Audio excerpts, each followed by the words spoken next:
سر یہ زرداری صاحب نے جو آج بات کی ہے سیاسی درجہ حرارت، نو ڈاؤٹ اس کا خیر مقدم تمام پارٹیز کو کرنا چاہیے، لیکن وہ خود کیا کردار نبھا سکتے ہیں ساری سچویشن میں؟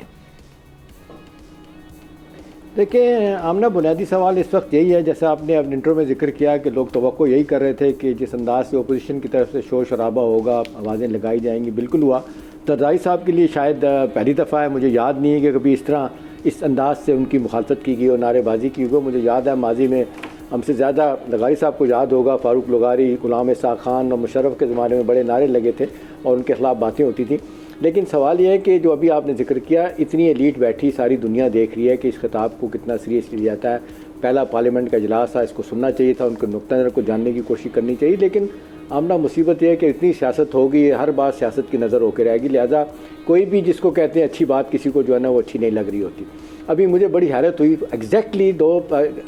4:21 پہ شروع کیا خطاب اور 23 منٹ کا خطاب تھا، سارا سنا آپ نے، میں نے بھی، آخری لفظ تک ختم کر کے وہ گئے اور جناب اس کے بعد عمر ایوب دیکھ لیں، گور خان کے جی مجبور کر دیا بھاگنے پہ، ادھوری تقریر چھوڑ کے چلے گئے۔ اب دیکھیں کچھ چیزیں ہوتی ہیں کہ جھوٹ کا بھی کوئی سرپا ہونا چاہیے، اینی یہ خیر سیاست ایسی رہے گی۔ ابھی آپ جو سوال پوچھ رہی ہیں، دیکھیں جتنی ضرورت اس وقت ریکنسلیشن کی ہے سیاسی طور پہ، جتنی ضرورت آج اس وقت ہے کہ عدم استقامت ختم ہو، 2 سال سے ہم لگے ہوئے ہیں کہ الیکشن کے بعد سیاسی، معاشی اور طریقے سے جس انداز سے ہمیں ملک کو واپس آنا چاہیے، اکنامک پٹری جو ہے نا ہماری خراب ہو چکی ہے، جس انداز سے وہ واپس آنی چاہیے، ہم دیکھ رہے ہیں اس میں اور تناؤ بڑھتا چلا جا رہا ہے۔ اب معذرت کے ساتھ پی ٹی آئی نے جو اپنا رویہ اختیار کر لیا، ان کا خیال ہے کہ شاید ہم یہ مزاحمت ہی کریں گے تو مفاہمت نکلے گی، لیکن کہیں نہ کہیں آپ کو گیو اینڈ ٹیک کرنا پڑتا ہے۔ آج پارٹی کے بڑے لوگ ان کے ہی بات کر رہے ہیں، آج میری بڑے اہم آدمی سے بات ہوئی، آپ یقین کریں وہ کہتے ہیں ہم سب لوگ پریشان ہیں، ہمیں سمجھ نہیں آتی کہ ایک دم رویہ کچھ ہوتا ہے، دوسرے دن کچھ رویہ بانی پی ٹی آئی کا کچھ ہوتا ہے، وہ کہتے ہیں ہمارے لیے مشکلات پیدا کر دی گئی۔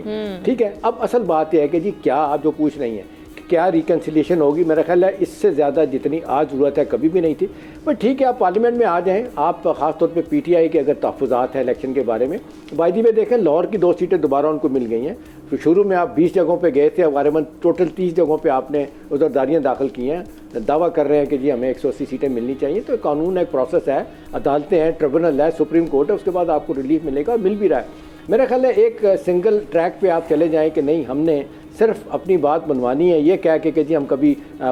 پارلیمنٹ میں شور کریں گے، کبھی ہم سڑکوں پہ آئیں گے۔ سڑکوں والا معاملہ ابھی تک تو آپ دیکھ لیں پشین سے شروع ہوا، کوئی بات نہیں ملی، 2 جلسے جلوس، چھوٹی ریلیاں کی پشاور میں، وہ نہیں، لوگ کہہ رہے ہیں کہ جی جب تک ہم لاہور میں بھی نہیں جائیں گے، وہاں ڈینٹ نہیں ڈالیں گے، ہماری مشکلات ہوگی۔ تو آخری بات یہی ہے کہ جی جو باتیں کی گئی ہیں، دیکھیں باتوں کی حد تک جس انداز سے انہوں نے، جس ارجنسی سے اور جس کو کہنا چاہیے انداز سے انہوں نے کہا کہ بھی آئیں بیٹھتے ہیں مل کے معاملات کو حل کرتے ہیں، لیکن مسئلہ یہ ہے نا کہ وہ ایک پارٹی تو بالکل ایک طرف بیٹھی ہے، پی ٹی آئی تو تیار ہی نہیں ہے، ان کو لگتا ہے کہ جس دن ہاتھ میں ملایا ہم نے اپوزیشن کے ساتھ، ہمارا پولیٹیکل کیپٹل بلیڈ کرے گا، ہم لوگوں میں غیر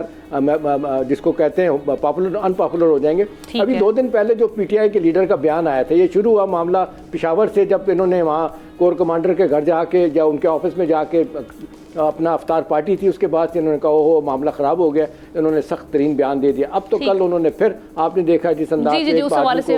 کارنر کر کے جس طرح باتیں کی ہیں، تو جی ہاں سبسکرائب کریں اور بیل دبائیں تاکہ کوئی خبر رہ نہ جائے۔